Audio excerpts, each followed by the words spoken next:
स्वागत है, आप देख रहे हैं गंगा सवेरा। विधानसभा चुनाव के बाद एमएलसी की 36 सीटों के दंगल को जीतने के लिए भाजपा और सपा दोनों ने जातीय समीकरण को बिठाया है। जहां भाजपा ने ठाकुर और ओबीसी पर दांव चला है, तो वहीं सपा ने यादव और मुस्लिम कार्ड खेला है।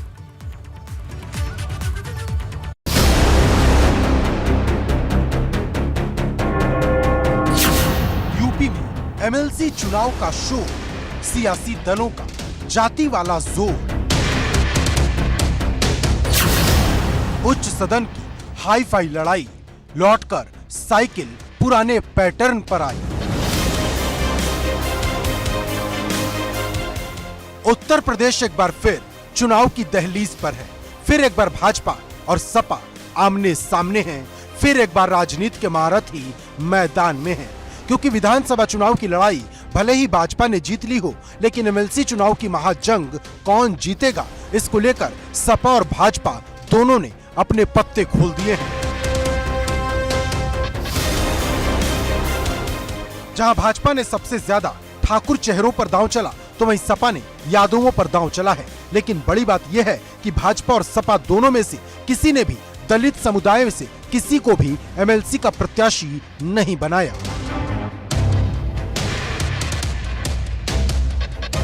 लेकिन मुद्दे की बात यह है कि किसका जातीय समीकरण भारी पड़ेगा, क्योंकि भाजपा पूरी तरह से ठाकुर ओबीसी के भरोसे है। भाजपा के 36 उम्मीदवारों पर नजर डाले तो 16 ठाकुर, 11 ओबीसी, 5 ब्राह्मण, 3 वैश्य और 1 कायस्थ को टिकट दिया गया है।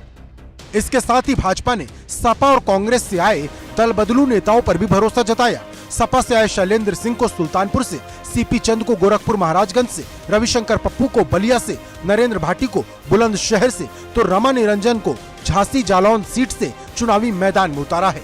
जबकि कांग्रेस से आए दिनेश प्रताप सिंह को रायबरेली और निर्दलीय जीत रहे चंचल सिंह को गाजीपुर से टिकट दिया है।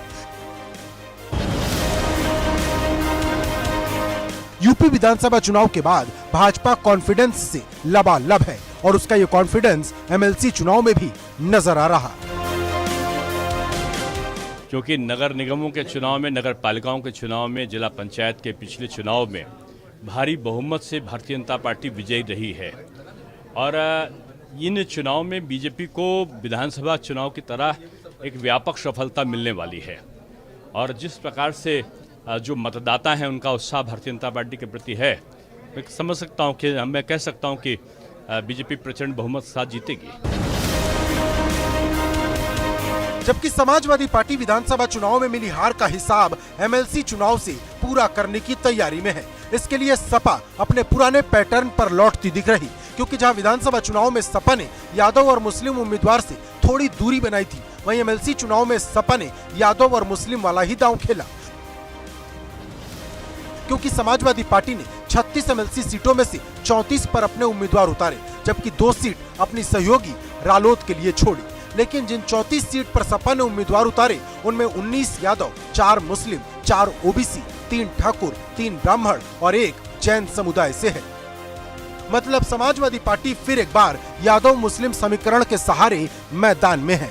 लेकिन सपा ने उन्हीं यादवों को टिकट दिया जो पिछली बार जीते थे। जिन 19 यादवों को टिकट मिला है, उनमें लखनऊ 9 सीट से सुनील सिंह साजन, बाराबंकी से राजेश कुमार यादव, इलाहाबाद से वासुदेव यादव, बहराइच से अमर यादव, वाराणसी से उमेश कुमार यादव, पीलीभीत शाहजहांपुर से अमित यादव, प्रतापगढ़ से विजय बहादुर यादव, आगरा फिरोजाबाद से दिलीप सिंह यादव, गोरखपुर महाराजगंज से रजनीश यादव, सीतापुर सीट से अरुणेश कुमार यादव, रायबरेली से वीरेंद्र शंकर सिंह यादव, मथुरा एटा मैनपुरी से राकेश यादव को प्रत्याशी बनाया।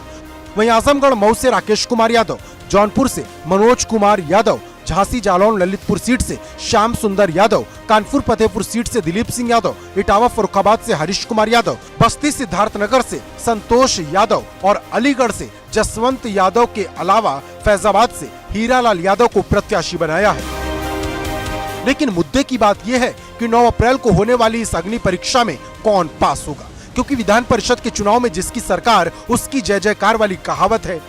2010 में जब मायावती की सरकार थी तो 36 में से 34 सीट बसपा ने जीत ली थी। 2016 में जब अखिलेश यादव की सरकार थी तो 36 में से 31 सीट सपा ने जीत ली थी।